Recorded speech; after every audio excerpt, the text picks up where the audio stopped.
नागावच्या खेळी नारळ फोडी स्पर्धेत आक्षीचा शैलेश नाईक प्रथम तर अलिबागचा अभय पाटील द्वितीय। गोवा, मुंबई, ठाणे, पालघर यामधील स्पर्धकांचा विशेष सहभाग। 32 स्पर्धकांमधून 4 विजेत्यांना बक्षिसे। रायगड जिल्ह्यातील नागाव समुद्र किनाऱ्यावर आज खेळी नारळ फोडीची अनोखी स्पर्धा भरली होती।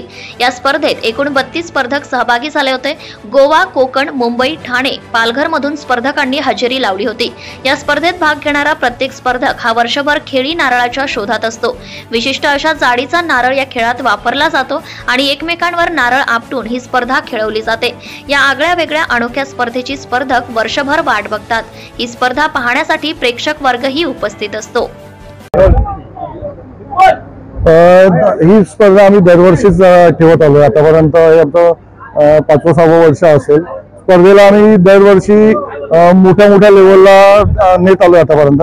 आणि ही खेळी नारळ स्पर्धा असते। खेळी नारळ म्हणजे जशी कळटी जाड असते असे जे सगळ्याच ठिकाणी भेटतात असे नारळ नसतात।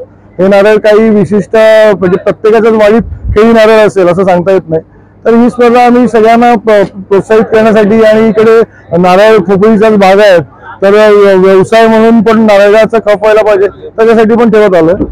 2 प्रकारे खेळी स्पर्धा खेळली जाते। एक हातावर नारळ आपटून खेळली जाते तर दुसरी एक गडगडी प्रकारची एक स्पर्धा असते।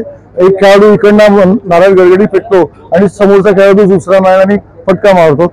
अशा 2 प्रकारच्या स्पर्धा या विभागात खेळल्या जातात। Subscribe now and press the bell icon. Never miss an update.